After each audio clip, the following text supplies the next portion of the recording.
Hello everyone.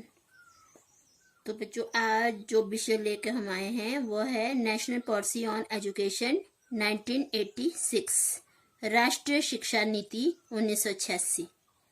नीति की ऐतिहासिक पृष्ठभूमि, historical background of the policy. यहाँ पे स्वतंत्रता के पश्चात भारत सरकार ने विश्वविद्यालय शिक्षा आयोग तथा माध्यमिक शिक्षा आयोग नियुक्त किए गए और परंतु यह जो शिक्षा के विशेष स्तर तक ही सीमित रहे। परंतु सरकार शिक्षा के हर स्तर का सुधार करना चाहती थी और इसको ध्यान में रखते हुए 1964 ईस्वी में कोठारी आयोग नियुक्त किया गया था और इस आयोग में संस्तुतियां एवं सुझाव के आधार पर ही 1968 में राष्ट्रीय शिक्षा नीति बनाई गई। परंतु शिक्षा राज्य का विषय थी, इसीलिए केंद्र सरकार इस नीति को सही तरीके से लागू करने में असफल रही। और दूसरी ओर गैर कांग्रेसी राज्यों की सरकारें ने भी शिक्षा नीति 1968 को सही ढंग से लागू करने में सकारात्मक भूमिका नहीं निभाई। राष्ट्रीय शिक्षा नीति की असफलता ने केंद्रीय सरकार को शिक्षा के संबंध में सतर्क कर दिया और केंद्रीय सरकार संविधान के 76वां संशोधन लेकर आई और जिसे शिक्षा को राज्य विषय से निकालकर समवर्ती सूची में रख दिया गया। और सरकार ने 1979 में राष्ट्रीय शिक्षा नीति का प्रारूप तैयार करने का निर्णय किया। अब आता है parts of national policy on education, उच्चतर राष्ट्रीय शिक्षा नीति के भाग। इसके राष्ट्रीय शिक्षा नीति 1986 जो संसद द्वारा मई 1986 में पास की गई, इसके कुल 12 भाग है। तो सबसे पहले है, मैं इसको पॉइंट करके आपको समझाती हूँ। तो जो characteristics of the national policy on education, राष्ट्रीय शिक्षा नीति की विशेषताएं। अगर आपको विशेषताएं आती है तो आपको विशेषता में भी यही पॉइंट आने हैं, यही 12 जो भाग है यही इसमें कैरेक्टरिस्टिक्स में भी आएंगे।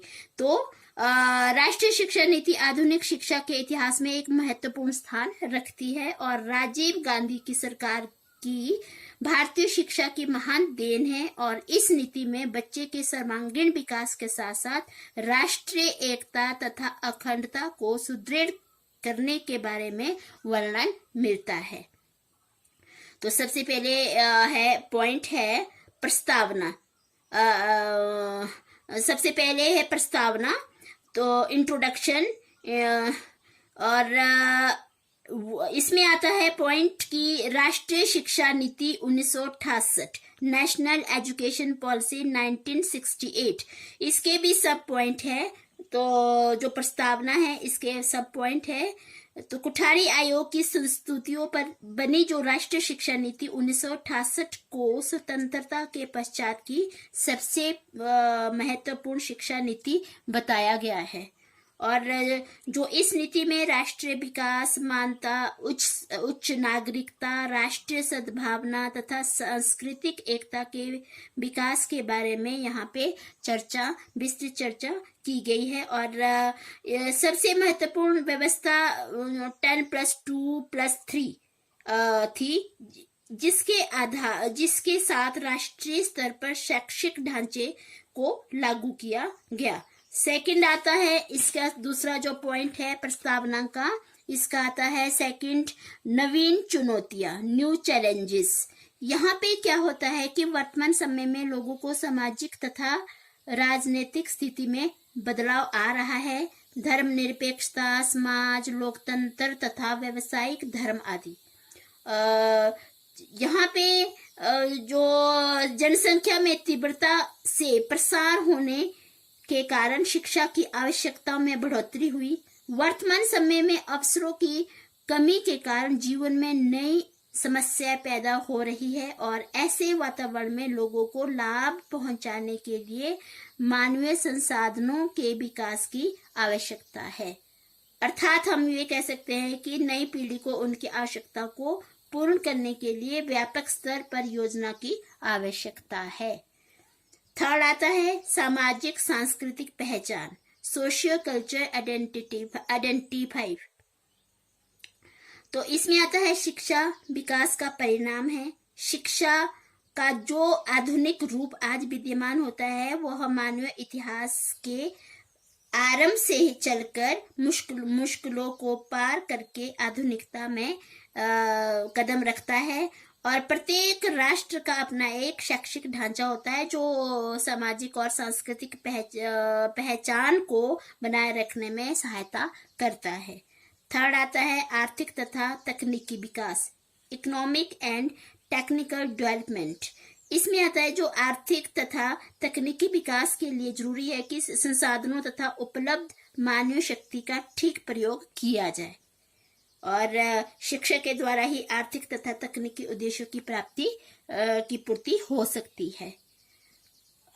नेक्स्ट पॉइंट आता है इसी में ही विस्तृत आंकलन, कॉम्प्रिहेंसिव अपार्शियल। इसमें आता है कि नई शिक्षा नीति के निर्माण के उद्देश्यों के साथ इस बात के लिए कई व्यापक कदम उठाए गए हैं। नीति निर्माण की योजना के पश्चात इस ओर भी ध्यान दिया गया कि पूरे देश में इस पर विचार विमर्श किया गया और शिक्षा का निर्माण संभव हुआ और इस प्रकार यह देश के नागरिकों की अपनी एक नीति है। अब सेकंड पॉइंट आता है, पहला हमने प्रस्तावना पढ़ा, दूसरा उसके सब पॉइंट पढ़े और हमने सेकंड पॉइंट आता है शिक्षा का सार एवं भूमिका, the essence and role of education. इसके भी सब पॉइंट है। तो पहला पॉइंट है कि शिक्षा प्रत्येक के लिए जरूरी, एजुकेशन एसेंशियल फॉर ऑल। नीति यही बताती है कि हमारी जो राष्ट्रीय बोध के अनुसार सभी के लिए जरूरी है, शिक्षा सभी के लिए जरूरी की हुई है। व्यक्ति का सर्वव्यापी भौतिक तथा आध्यात्मिक विकास शिक्षा का ही एक जिम्मेदार है। सेकंड आता है अनोखा निवेश, यूनिक इन्वेस्टमेंट। यहाँ पे आता है कि जो ये नीति में शिक्षा को एक अनोखा निवेश बताया गया है जो वर्तमान समय के साथ साथ भविष्य के लिए भी है। अर्थात शिक्षा एक ऐसा निवेश है जिसका भविष्य में हमें काफी लाभ प्राप्त हो सकता है। और थर्ड आता है व्यापक भूमिका, कॉम्प्रिहेंसिव रोल।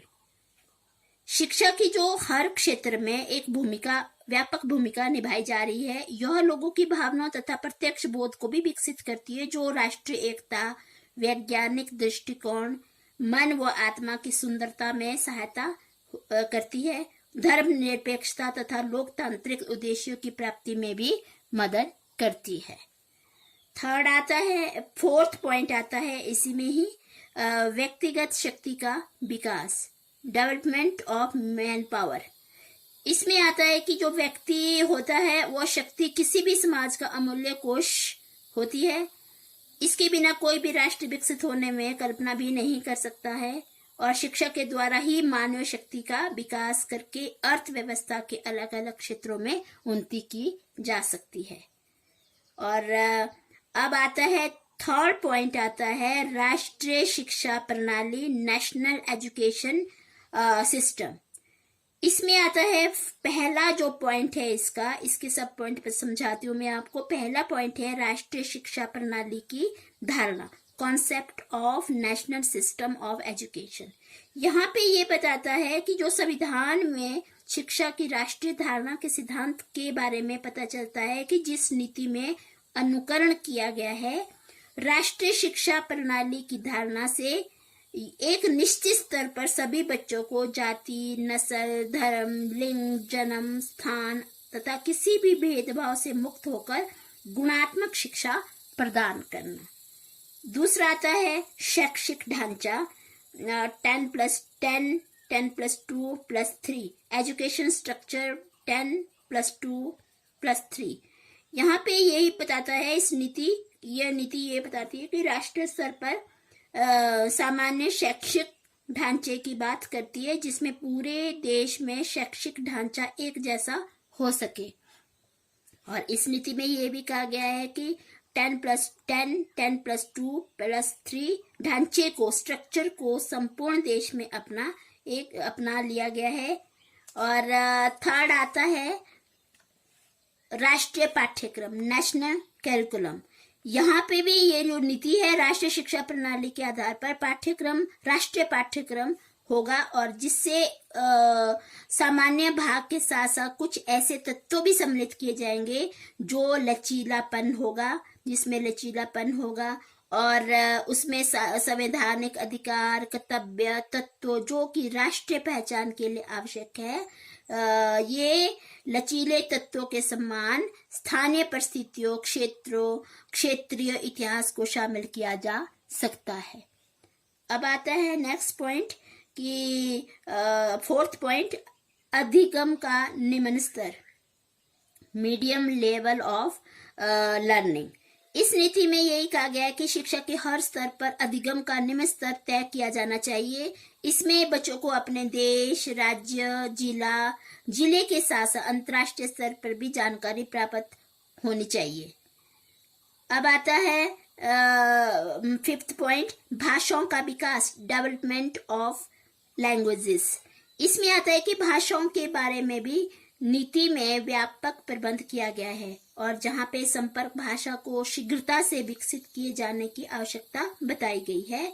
और इस नीति में अलग अलग भाषाओं में शब्द संग्रह व शब्दकोश प्रकाशित किए जाने के बारे में भी कहा गया है। अब आता है नेक्स्ट पॉइंट, आता है नेशनल राष्ट्रीय जिम्मेदारी, नेशनल रिस्पॉन्सिबिलिटी। राष्ट्रीय स्तर पर जो जिम्मेदारी बनती है वो है कि शैक्षिक ढांचे में बदलाव, असमानता को कम करके प्रारंभिक शिक्षा का सार्वभौमिकरण, व्यावसायिक शिक्षा और वैज्ञानिक एवं तकनीकी खोज का विकास करके एक राष्ट्र का विकास किया जा सकता है। नेक्स्ट पॉइंट आता है कि संस्कृति एवं सामाजिक व्यवस्था, culture and social system.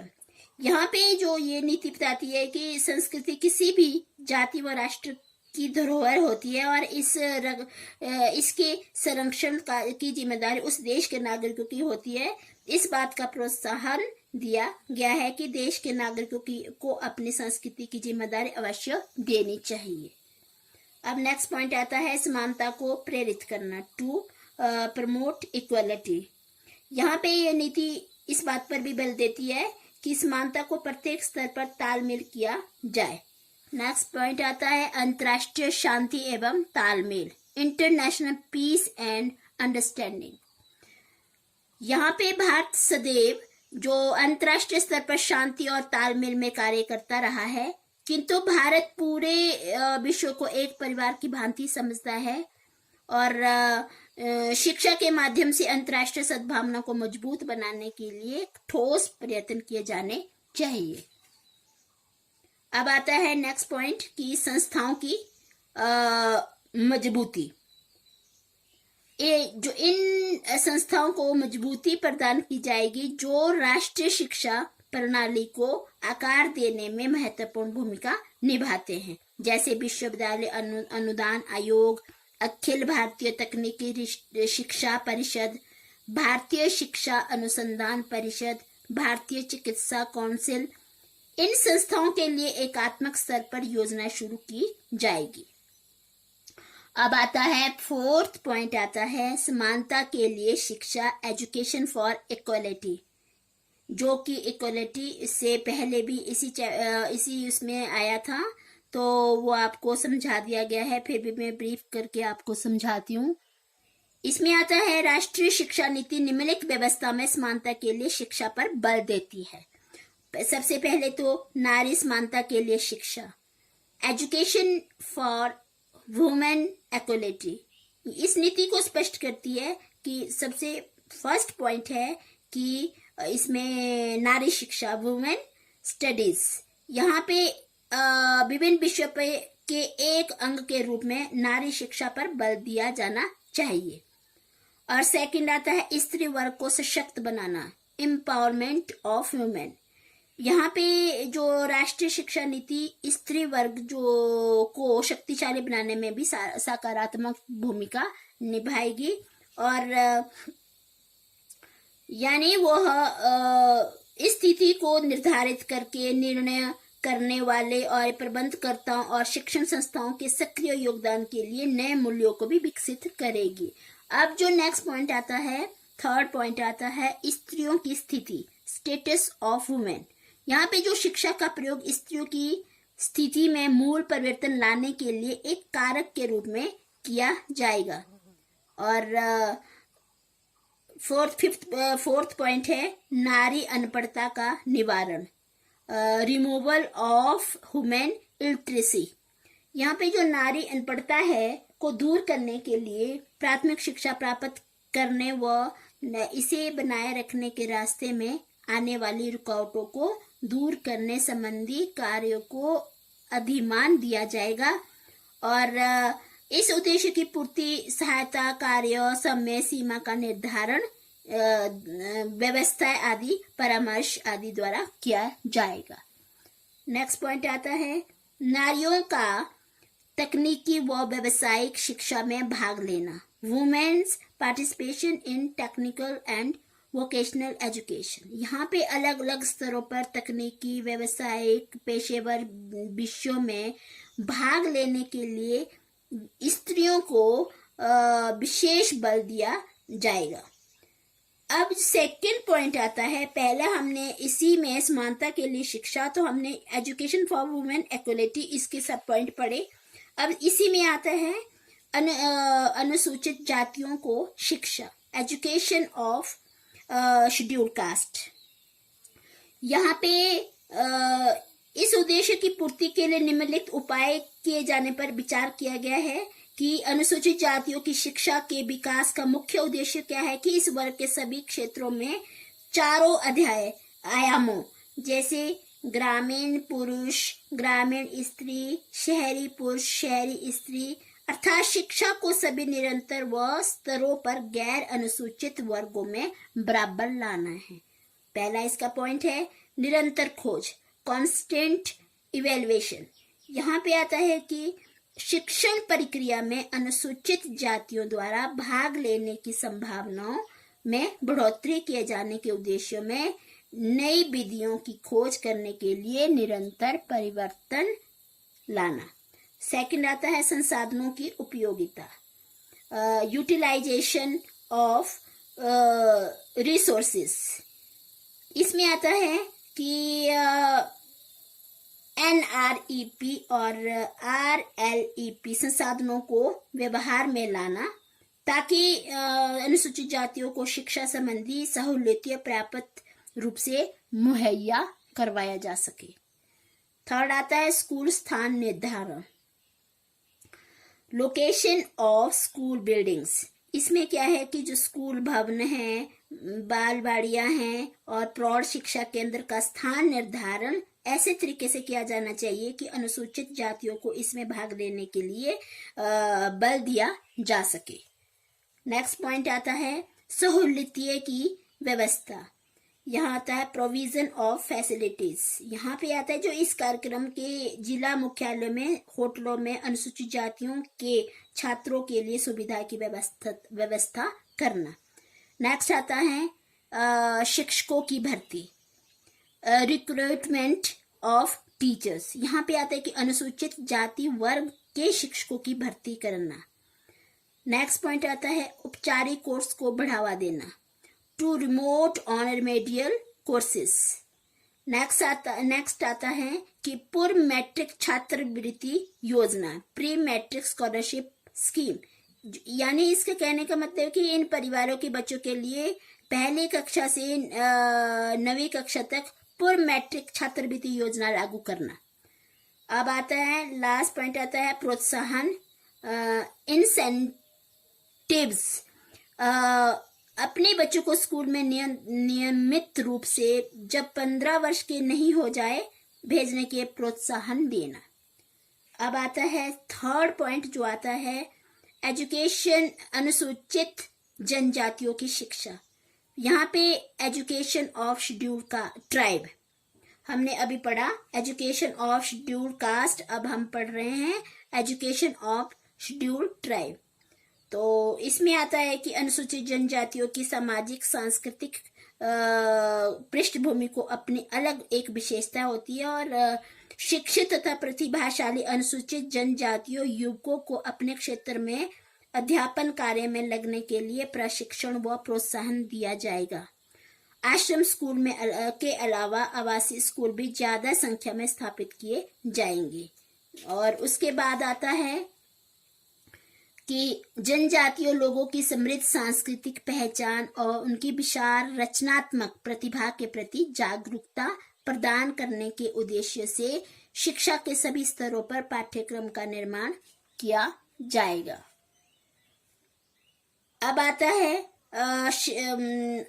4th point आता है अदर शिक्षण नजर से पिछड़े अन्य वर्ग और क्षेत्र, other educationally backward sections and areas.